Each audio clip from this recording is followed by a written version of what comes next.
Here we are again, part 2 with that box pleated kilt. I've changed the camera angle to see if that helps. And I'm about halfway done out of 25 pleats. And I've made one refinement because once I've done that first line, remember, because the great thing about tartan, it's like working with grid paper. When I get that first line, I can pretty much do the rest of them. Rest of the marks by eye. And I've had one refinement because I've noticed that if unless you've got an element of the tartan that you're folding it to,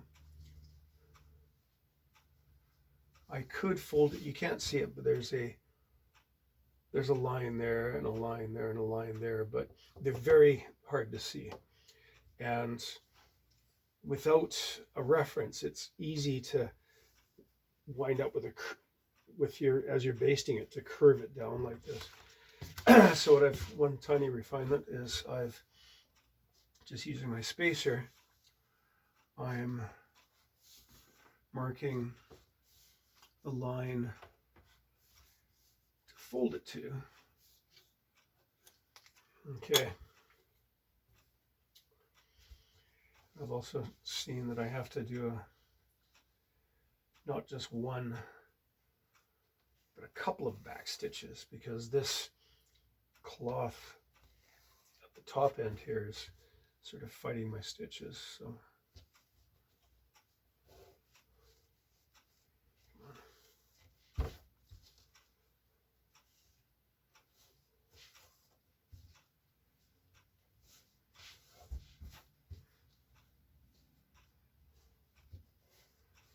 see, with my right hand fingers, I'm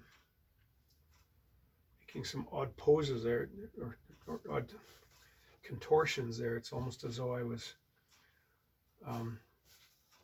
fingering the frets of a guitar or playing a violin as I use my fingers to hold everything in place.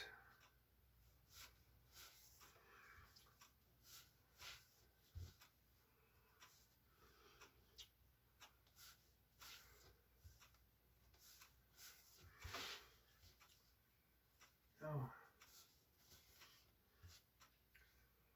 things will speed up after this. This is a very, very boring job.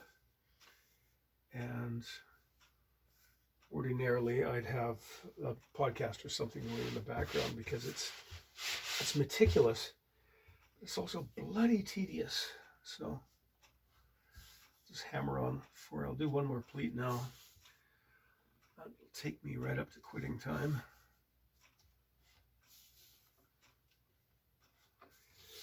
And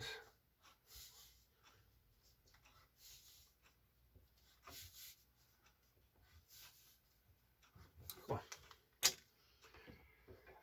another piece of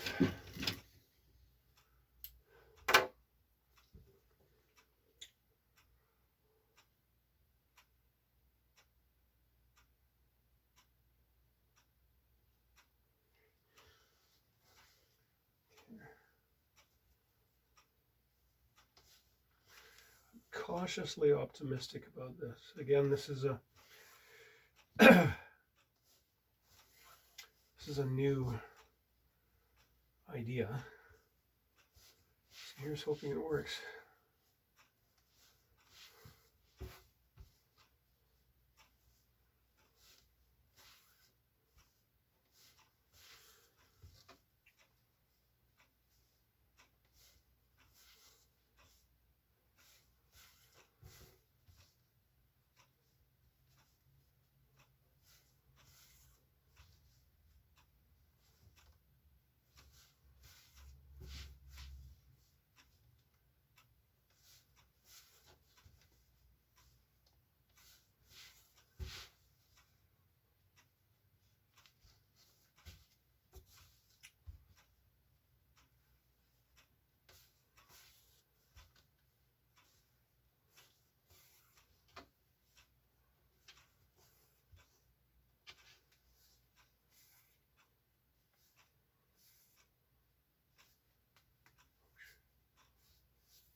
Right.